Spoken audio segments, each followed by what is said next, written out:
Hi friends, আশা করি সবাই ভালো আছেন। আমি হাবিব আর আপনারা দেখছেন বাগান প্রেমী হাবিব। বন্ধুরা, আজ কাঁঠালের ভিডিও নিয়ে এসেছি আপনাদের সামনে।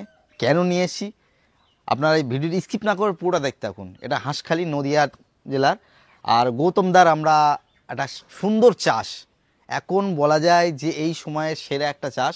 অনেকে অনেক রকম চাষ করে সত্যি কথা ব্যর্থ, একটু নিত্য নতুন চাষের দিকে আমরা চেষ্টা করি। আজকে এই ভিয়েতনামি যেটা 12 মাসি কাঁঠাল, অনেকে পিঙ্ক কাঁঠাল বলে পরিচিত, এই চাষ করে কিন্তু লাভবান হচ্ছে। যাই হোক, আমরা আজকে দেখাবো যে এই গাছটায় কেমন ফলন হয়েছে।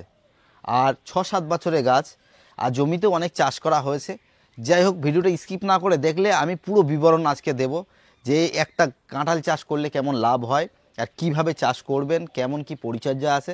যাই হোক, চলুন প্রথমে দাদার সাথে কথা বলে নিই এবং চাষটা একটু ঘুরে ঘুরে দেখায় আপনাদের। দাদা কেমন আছেন? হ্যাঁ হ্যাঁ ভালো আছি দাদা। একটু প্রথমে নামটা বলুন আপনার। আমার নাম গৌতম বিশ্বাস। আর এটা কোন জায়গা? এটা হচ্ছে পুরাতন ইটাবাড়িয়া, হাঁসখালি থানার অন্তর্গত। এটা আমার এখানে আসতে গেলে বাতকুলা স্টেশন আমার নিয়ারেস্ট পড়ছে আর কি। বাতকুলা থেকে অটো ধরতে হয়? হ্যাঁ, অটোতে এখানে চলে আসতে হবে, অসুবিধা নেই। আচ্ছা, এর আগে আমরা কাঁঠালের আপডেট দিয়েছিলাম। হ্যাঁ হ্যাঁ সেই সময় এই কাঁঠাল গাছে আমরা দেখেছিলাম কাঁঠাল হয়েও ছিল। হ্যাঁ, সেটা নভেম্বর মাস ছিল। নভেম্বর মাস ছিল। আর এটা হচ্ছে গিয়ে ফেব্রুয়ারি পড়ে গেল, তাই তো? হ্যাঁ, এটা ফেব্রুয়ারি। শুধু আমি কাঁঠাল দেখছি অনেক বড় সাইজ হয়েছে তো। হ্যাঁ, এটা প্রায় 5 কিলোর কাছাকাছি হবে। 5 কেজি। প্রায় উপরও আছে, একদম মাটি থেকে শুরু, একদম পুরো নিচে থেকে। হ্যাঁ। আচ্ছা, এই গাছটা তোমার এর আগে তো বলেছিলাম, এটা ক বছর বয়স হলো? এটা 7 বছর বয়স। 7 বছর। বন্ধুদের একটু বলি যে আমি কাঁঠালের শুধু গাছের ফলের ধরনটা দেখাচ্ছি। দেখুন বন্ধুরা, কি পরিমাণে আর কেমন বড় বড় সাইজ কাঁঠাল হয়েছে। দেখুন বন্ধুরা, না এখান থেকে আমি অলরেডি 42-43 কিলো মাল কেটে বিক্রি করেছি। তার আপনার এই যে এই সমস্তগুলো দেখালে বুঝতে পারবেন, এত মাল তো রাখা যায় না গাছে। গাছটা এক সাইডে অলরেডি হেলে যাচ্ছে, মাথার ওইগুলো কাটতে হবে, নাহলে সমস্যা হয়ে যাচ্ছে। মানে 42-43 কেজি বিক্রি করা হয়ে গেছে। হ্যাঁ, মোটামুটি এখন মানে না, আমার বিক্রি বলতে আমার নিজের ছেলের অন্নপ্রাশন হলো, 30 কিলো মাল ওখান থেকে দিয়ে দিয়েছিলাম এখান থেকে। আর 12 কিলো মাল একজন এসে নিয়ে গেছে। ওকে, মোটামুটি এখন অফ সিজনে ভালো দাম পাওয়া যায়। এখন এই যারা ওই এখানে একটা অনুষ্ঠান ছিল, ওনারা এসেছিলেন, যে বললো 15-20 কিলো মাল নেবে, 100 টাকা করে দিয়ে গেছে পয়সা।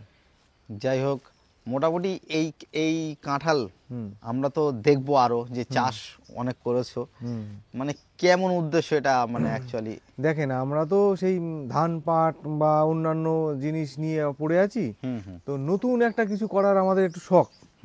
সেই শখ থেকেই এই আজকে এখানে এসে দাঁড়িয়েছি। মানে এটা আমি অ্যাকচুয়ালি জোর করে একজনের কাছ থেকে নিয়ে এসেছিলাম 150 টাকা দিয়ে একটা চারা। হ্যাঁ, সেইটাতে প্রথমে বাড়ির সামনে লাগিয়েছিলাম, তারপর পিছনে লাগালাম। বাবা বললো বাড়ির সামনে কাঁঠাল গাছ রাখতে নেই, কেটে তুলে আবার এখানে লাগালাম, দেখলাম কাঁঠাল ধরে গেল। কিন্তু তখন আমরা জানতাম না যে এর এত পরিমাণে ফলন। আচ্ছা, এই কাঁঠালটার একটু গুণাগুণ আমি জিজ্ঞাসা করি। যেহেতু 6 বছর বললে, তো 6-7 বছর, 7 বছর হলো, এই কাঁঠালটা কি পাকিয়ে খাবার উপযোগী? না, পাকবে না। পাকবে না? না, একদম পাকবে না, কারণ আমরা এর সঙ্গে 7 বছর পরিচিত। আমরা মেডিসিন দিয়েও দেখেছি পাকেনি, মানে কাঁঠাল যেভাবে পাকানো হয় কোনোভাবেই পাকেনি। তাহলে কিন্তু একটা জিনিস, এটা আপনি এত বড় কাঁঠাল দেখছেন তো, ভাবছেন এটা ইঁচড় খাওয়া যাবে না, এটা মোমের মতো গলে যাবে একদম। এবং যতই বড় সাইজ হোক না কেন, কোনো ব্যাপার নেই, মোমের মতো মানে একদম এঁচড়ের উপযোগী একদম। মানে আমাদের দেশি ইঁচড় যেমন একটু ছোবড়া ছোবড়া লাগে, কিন্তু এটাতে একদম মোমের মতো গলে যাবে, এত সুন্দর টেস্টের। যাই হোক, অ্যাকচুয়ালি তাহলে বলা যায় যে এটা চাষের উপযোগী এঁচড় হিসেবে। আমি বলবো যারা নতুন কিছু খুঁজছে, এর ভিতরে তো অনেক কিছু এসছে, কাঁঠালটা একবার করে দেখেন, একদম মানে নিঃসন্দেহ। কারণ আমার যেহেতু আমি এর সঙ্গে 7 বছর আছি, সেই জন্য আমি বলে দিচ্ছি। এরপরে আমরা চাষের জায়গায় আপডেট। হ্যাঁ, আমাদের যে বাগান করেছি আমরা, মানে এই গাছ দেখে না থাকতে পেরে একটা বাগানও করেছি যে ফল বিক্রি করবো। ঠিক আছে, সেখানে গিয়ে এবার চলে সেটা তো দেখাবো। একটু তার আগে বলুন, কোনো চাষি বা কেউ শখেও যদি একটা চারা মানে লাগায় বা 2-4টে গাছ করে, প্রথম চান্সে ফল আমরা তো দেখি যে ছোট গাছই ফুল ফল এসে যাচ্ছে, কিন্তু ফল সেট হবে কতদিন পর থেকে এটা আশা করা যায় যে অন্তত 1-2 করেও দাঁড়াবে। দেখেন, ফল সেট হবে এখন যদি কেউ লাগায়, ফেব্রুয়ারি মাস তো, এখন যদি কেউ সামনে ফেব্রুয়ারি কিন্তু কিছু কিছু গাছে 2-1টা ফল দেখা দেবে। আচ্ছা, কিন্তু সেটা ধরন নয়, 2 বছরের মাথায় গিয়ে কিন্তু প্রত্যেকটা গাছে ফল দাঁড়াবে। মানে প্রথমের দিকে ফল দাঁড়ায় না, ফুল ফল আসে নাকি? হ্যাঁ, একটু কম দাঁড়াবে, প্রথম বছরটা একটু কম দাঁড়াবে, কিন্তু দ্বিতীয় বছরে কি আর কোনো মিস নেই। মিস নেই। না, দ্বিতীয় বছর থেকে ফুল একদম মানে চলে আসবে। যাই হোক, আমরা এখন কথা বাড়াচ্ছি না, আমরা জমিতে গিয়ে একটু ঘুরিয়ে দেখাই। চলুন বন্ধুরা, ভিডিওটি স্কিপ না করে পুরোটা দেখতে থাকুন। আমরা আরও কিছু খুঁটিনাটি এবং এই চাষের কিভাবে পরিচর্যা করা যায় বা কেমন কি কীটনাশক লাগে সমস্ত বিবরণ আজকের এই ভিডিওতে দেওয়া থাকবে। এই চাষের জমির আমরা ভিডিও দিয়েছিলাম, কেউ যদি না দেখে থাকেন চ্যানেলে গিয়ে দেখে নিতে পারেন। শুধু গাছগুলো দেখাচ্ছি, একটু দেখুন, আর কিভাবে চাষ করেছে সেগুলো আমরা একটু জেনে নেব। আর প্রতিটা গাছে ফলন, এই গাছটা ফলন হয়েছে। হ্যাঁ, প্রত্যেকটা গাছে ফলন দেখেন, এই ভিতরে না দেখলে বোঝা যাবে না। এই দেখেন কীভাবে ধরেছে, দেখেন বন্ধুরা দেখুন, শুধু ফলন দেখুন। আর এই সমস্ত গাছ থেকে আবার চারা তৈরি করছি, দেখেন এই ডাল টেনে নিচে নামিয়ে।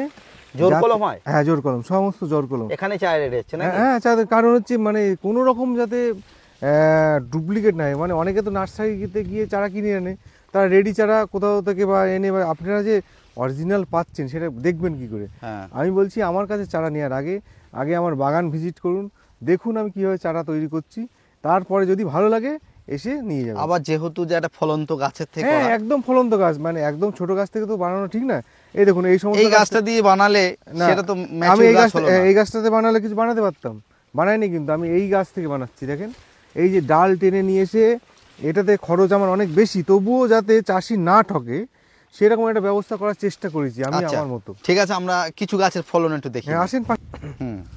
দেখুন কিভাবে এসছে, দেখেন, না দেখলে বিশ্বাস অজস্র ফলন না, একদম গোড়া থেকে মাথা পর্যন্ত। যদি ফল যদি একটু সাইজ বড় হয়, কি পজিশন আসবে বলুন বন্ধুরা। একটু দেখাচ্ছি বন্ধুরা, দেখুন শুধু ভিতরের ফল একদম উপর পর্যন্ত ফল, তো একদম উপর পর্যন্ত। হ্যাঁ, মানে এটা মানে এত পরিমাণে ধরে, বললাম না, মানে না পেরে লাগাতে, আমি তো অন্য কিছু করি কিন্তু বাণিজ্যিক বলা যায় একটা সেরা জাত নাকি? না না, আমি বলছি যে আমি তো অন্য কিছু কাজের সঙ্গে যুক্ত। হ্যাঁ, কিন্তু আমি মানে এর প্রতি আকৃষ্ট হয়ে না 1 বিঘে না লাগিয়ে আর পারলাম না, এরকম একটা পরিস্থিতি। প্রথমে একটাই ছিল গাছ নাকি? আমার একটা গাছ থেকে এই সমস্ত সব চারা তৈরি করেছি বন্ধুরা। আমি একটু রানিং এগুলো দেখাই, দেখুন বন্ধুরা কিভাবে ডাল টেনে এইভাবে চারা বানানো হচ্ছে, আমরা আরো দেখবো। ফলন্ত গাছ থেকে একদম ফল একদম উপর থেকে নিচে পর্যন্ত পুরো ফল সাজিয়ে আছে।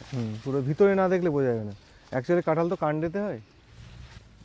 এই গাছেও দেখি বন্ধুরা, দেখুন দেখেন পুরো মাটি ভিতরে দেখুন বন্ধুরা, মাটি থেকে শুরু হয়েছে। কিছু কিছু কাঁঠাল বড় হয়ে গেছে, দেখুন বড় হয়ে গেছে, আর অসংখ্য ফলন, অসংখ্য ফলন, একদম মাথা পর্যন্ত একদম।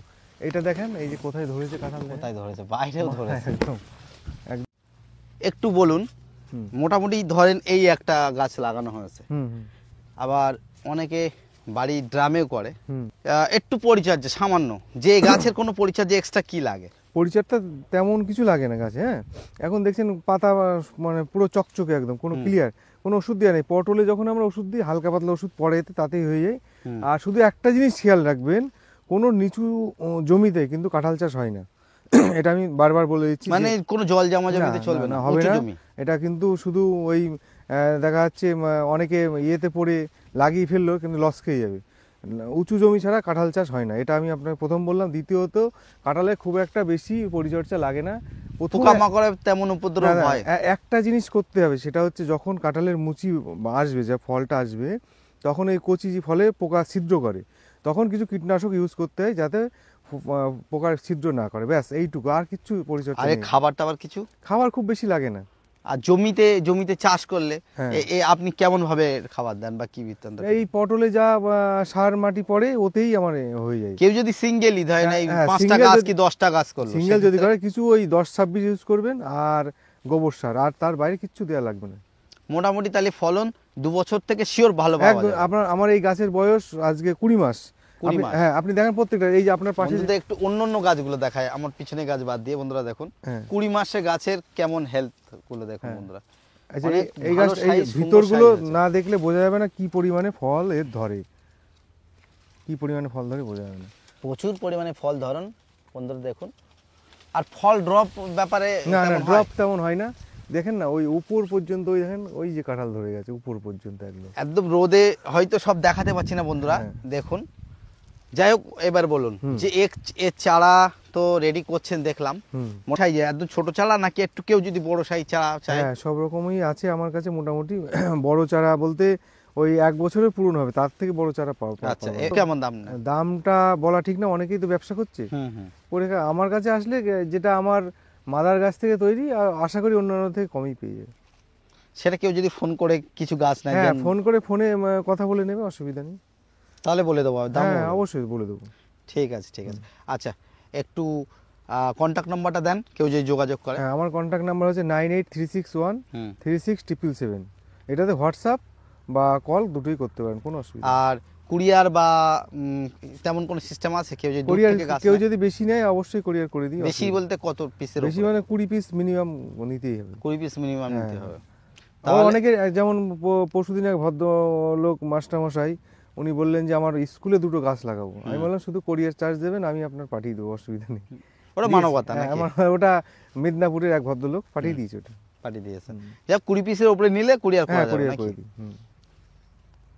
এই যে দাদা দেখছেন এখানে এই যে গাছগুলো শোয়ানো না, এই গাছগুলো থেকে আমি একসময় কাঁঠাল কেটেছি, কিন্তু যখন দেখলাম যে চারা বানাবো, তখন আর কিছু করার নেই, গাছগুলো শুইয়ে শিকড় কেটে এক সাইডে শুইয়ে, তাও দেখুন কাঁঠাল ধরতেই আছে। ধরতেই আছে। হ্যাঁ, প্রত্যেকটা গাছই তাই। এই দেখুন গাছগুলো কিভাবে শোয়ানো আছে হ্যাঁ, বন্ধুদের একটু দেখাই। এইভাবে না শুইয়ে দিলে কি জোর কলম হয় না নাকি? সম্ভব না তো যে না শুয়ে দিলে। এই দেখেন সব মুচি আসছে। মানে বড় গাছকেও শুইয়ে দিতে হয় হ্যাঁ, এই নাকি? বড় গাছ, গোড়া তো খুব মোটা না, গোড়াটা কি মোটা দেখেন, এখান থেকে ডালপালা বেরিয়েছে, ওগুলো ওইদিকে গেছে, আর এই যেটুকু ফাঁকা আছে সেটুকুতেই কাঁঠাল ধরে যাচ্ছে সব। এগুলো সব চারা রেডি হয়ে গেছে নাকি? রেডি হচ্ছে আর কি। এগুলো এখন কমপ্লিট হয়নি নাকি? না, এখন কমপ্লিট হয়নি, প্রত্যেকটা গাছে একই অবস্থা। বন্ধুদের একটু দেখাই, শুধু দেখুন চারিদিকে সব গাছকে শুইয়ে ফেলা হয়েছে, আর একদম তাতেই জোর কলম করে চারা বানানো হচ্ছে একদম। তাহলে এটা সবাই যেটা বলছে ভিয়েতনাম আর্লি, এটা কি ভিয়েতনামি আর্লি ভ্যারাইটি কোন নাকি? এটা ভিয়েতনাম আর্লি না পিঙ্ক কাঁঠাল, হ্যাঁ সেটা তো জেনে মানে লাভ কিছু না। সারা বছর হচ্ছে কিনা সেটা দেখেন, ব্যাস এইটুকু জানলেই হবে। আর আপনার কাছে যে ভ্যারাইটি আছে তুমি শিওর? হ্যাঁ, একদম একদম। সব আমার, আপনি দেখছেন এইসব গাছে কাঁঠাল অলরেডি এখনো পর্যন্ত ধরছে সব, শুয়ে ফেলার পরে। চারাগুলো দেখিয়ে দিই। হ্যাঁ চলুন। এগুলো কেটে রেডি করা আছে তাই? এগুলো কমপ্লিট কেটে রেডি সব চারা। এই যে চারাগুলো সব এইরকম হয়, বুঝলেন? দেখার একটু এই ধরনের চারা হবে তাই তো? এই ধরনের চারা হবে। বন্ধুরা, যারা বাগান করতে চাইছেন বা চাষ করতে চাইছেন, আমার মনে হয় কোনো নার্সারিতে কেনার থেকে একদম জেনুইন জায়গা থেকে কালেকশন করলে ভ্যারাইটি নিয়ে ঠকতে হবে না নিঃসন্দেহে। আর বেশি সংখ্যক চারা নিলে পাইকারির দামে দেওয়া হবে নাকি? একদম ন্যায্য মূল্য। একদম। আপনারা প্রয়োজনে কল করে আপনারা দাম জেনে নিতে পারেন। কিন্তু বড় গাছও কিছু করা আছে। আচ্ছা, এই গাছটা বিশেষত এটা দেখাই, ওই গোড়াতে দেখুন কাঁঠালের মুচি বেরোচ্ছে, দেখিয়ে দেন ওটাকে। দেখুন মাটির ভিতর থেকে বার হয়েছে দেখুন। আবার ওই গাছেরই মাথায় দেখেন, এই গাছটাতে, এই গাছেরই মাথায় দেখুন, এই লাস্ট চারাটাতেও 2-3টে মুচি চলে এসছে, দেখেন কি অবস্থা। এটা এমনই খুব ভালো ধরন, একটা ভালো চাষ। এগুলো হচ্ছে বড় বড় চারা আমার কাছে, বলছিলাম 1 বছরের এইগুলো বড় চারা নাকি? হ্যাঁ, এগুলো বড় চারা। এগুলো নিয়ে যেতেও তো অসুবিধা নাকি? অসুবিধা, হাইটটা দেখেন। একটা দুটো নিয়ে গেলে ঠিক আছে নাকি? হ্যাঁ। আবার যারা গাড়িতে করে নিয়ে যাবে তাদের জন্য ঠিক আছে। মোটামুটি এমন চারা, তবু একটু একটু আনুমানিক বলুন, এই ধরনের চারা কেউ যদি খুচরো এখানে কেউ এসে একটা কি দুটো নিয়ে যায়, কেমন দাম নেবেন? একটা দুটো নিতে গেলে প্রায় 150 টাকা পড়ে যাবে। 150 টাকা পড়ে যাবে, যেহেতু একদম কাঁঠাল ধরেও আছে দেখাচ্ছি। হ্যাঁ, কিছু কিছু গাছে কাঁঠালও ধরে আছে দেখুন আমরা। এই যে মুচি বেরোচ্ছে। আর সবথেকে মেন কথা একদম পিওর অরিজিনাল। একদম অরিজিনাল। আপনি আসেন, আরও গাছে সব মুচি চলে এসছে, ছোট ছোট গাছ কি হয়েছে সব মুচি চলে এসছে। আপনি দেখান কীরকম মুচি চলে এসছে সব কাঁঠালে, সব মুচি চলে এসছে দেখুন বন্ধুরা। আর সুন্দর গাছ, সব মুচি চলে এসছে। দেখুন বন্ধুরা, এখানে কিভাবে সব নতুন করে এগুলো ছোট থেকে বড় প্যাকেট করা হচ্ছে। বড় প্যাকেট মানে বড় করার জন্য, যেগুলো 1 বছর, এগুলো আবার আপনার 7-8 মাস বয়স হয়ে গেছে তো, এখনো 6 মাস প্যাকেটে রেখে তারপর আবার বিক্রি। এগুলো এতে দিলে আরো গাছ বড় হয়ে যাবে। হ্যাঁ, বড় হয়ে যায়, বড় প্যাকেটে দেওয়া হচ্ছে, ছোট প্যাকেটে তার বাড়বে না, সেই জন্য বড় প্যাকেট করে দেওয়া হচ্ছে। এই তো সবই করা হচ্ছে। 1 বিঘে জমিতে কত পিস মতন চারা লাগানো যাবে? 80 থেকে 90 পিস। 80-90 পিস। হ্যাঁ। 1 বিঘে তাহলে খরচা কেমন পড়তে পারে, মানে সব কিছু ধরে? খাবার এটা তো একবারই খরচ, কুলের তো 2 বছরের পরে আবার গাছ কেটে লাগানো, এতে 1 বছরে আপনার কত, খুব বেশি হলে 10-15 হাজার টাকা হলে এক বছর, আরে একবারই খরচা নাকি? একবারই খরচ। আপনার গাছ হয়ে গেলে আর তো কোনো খরচ নেই। বছর শেষে একবার করে খাবার দিয়ে দিলে হবে, ব্যাস ব্যাস ব্যাস, এনাফ। এনাফ। যাই হোক, খুব একটা লাভজনক চাষ, আপনারা করুন। আর দাদার তো ফোন নাম্বার স্ক্রিনে দেওয়াও থাকবে, নাম্বার দেওয়াও হলো, কন্ট্যাক্ট করে নেবেন। যাক, এই ভিডিওটা আপনাদের যদি কোনো ইনফরমেশান লেগে থাকে আপনারা ভিডিওটাতে একটু লাইক করবেন। আর আপনাদের একটা লাইক সত্যি নতুন নতুন ভিডিও করার প্রেরণা আমি পাই। যাই হোক, সবাই ভালো থাকবেন। অনেকক্ষণ ধৈর্য ধরে আপনারা সঙ্গ দিয়েছেন, তার জন্য আপনাদের অসংখ্য ধন্যবাদ। আজকে এই পর্যন্ত শেষ করছি, দেখা হবে পরবর্তী কোনো একটা ভিডিও। সেই পর্যন্ত টাটা, বাই বাই।